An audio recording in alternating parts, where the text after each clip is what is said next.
In this video, I'm going to show you how to manage internal loads when doing early energy modeling in Autodesk Revit, specifically using Autodesk Insight, but this also applies to Revit systems analysis, which is run locally through NREL's Open Studio and EnergyPlus. So if we have a model that I'm starting from scratch, just to show you the basic steps, we're going to model in place a simple mass that represents our building.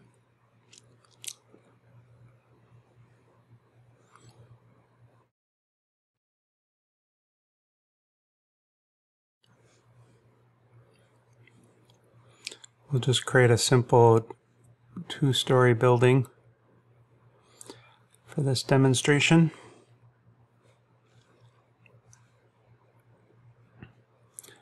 We're going to select this mass and apply mass floors.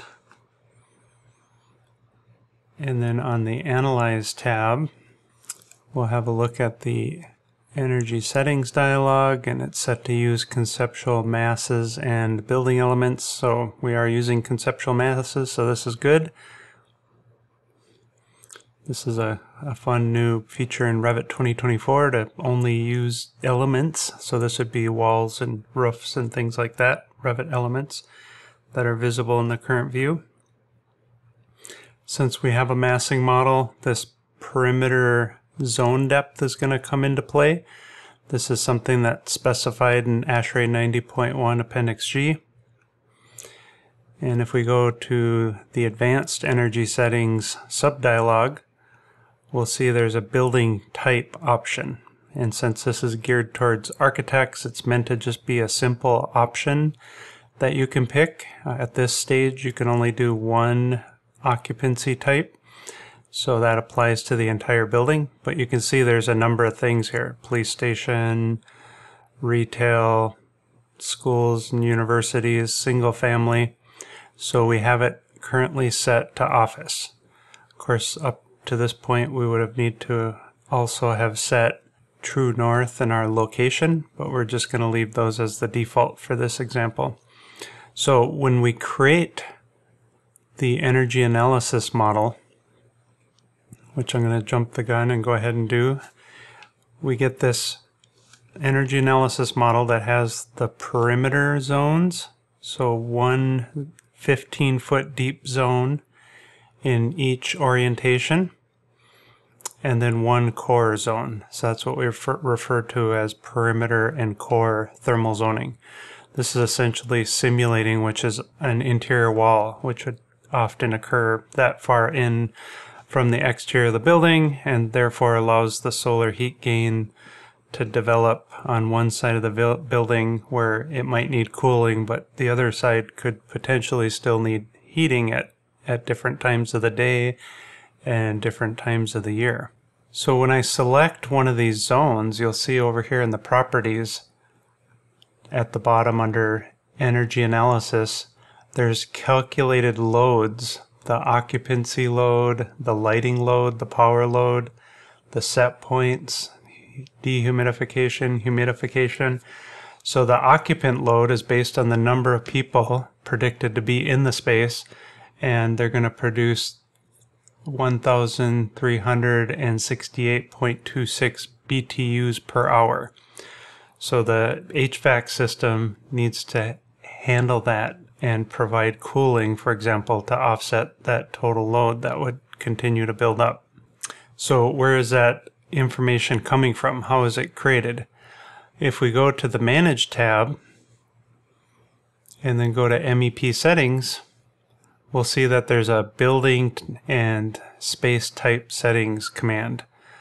Not the first place that an architect would go to look for some setting, but it's tucked away under MEP Settings. And once we get here, we'll see that we're on Building Type, and here are all those same options we were just looking at in the Energy Settings dialog. So office, police station, school or university, single family, and then whatever you select over here on the left changes the settings on the right. So whatever's selected on the left, the settings for it are on the right.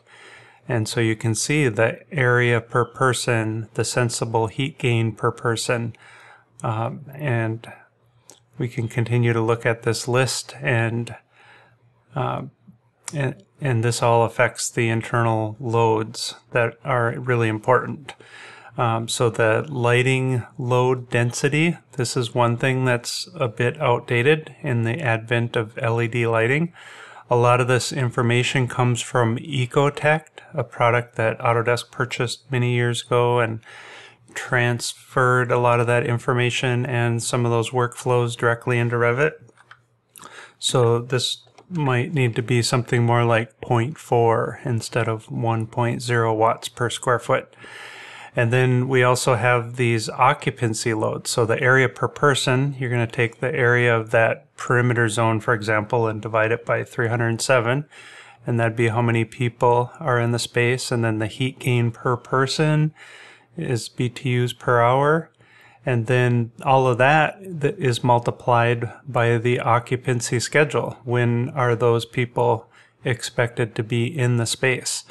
And if I click on this little button for occupancy schedule, you can see it opens a schedule settings dialog, and there's several schedules pre-populated with this Revit template. So here's a home occupancy where people are gone during the day, but home in the evening and in the morning. And then opposite of that is a typical office occupancy where some people leave at lunch, and then some people work late, and a few people work really late. And all of that is adjustable here. These schedules can be duplicated and renamed and reconfigured. But in addition to the occupancy schedule, there's also a lighting schedule and a power schedule.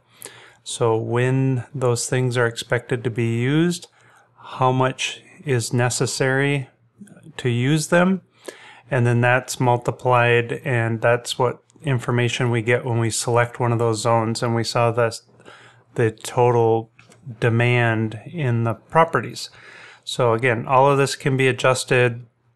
There is, for Insight, if you're using the cloud version, and that uses DO 2.2 in the cloud, for some reason the heating and cooling set points, if you adjust these, they don't actually take effect in the cloud. All of these other settings do. On the other hand, these same internal loads are applicable if you're doing Revit system analysis, and you can change these.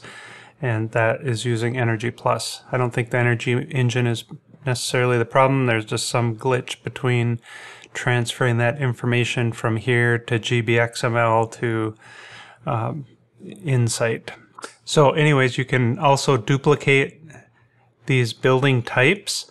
The one challenge with creating some custom building type is you may not get a good ASHRAE 90.1 baseline or an Architecture 2030 baseline. So all of these are fairly standard options, and they're sort of hardwired into the process.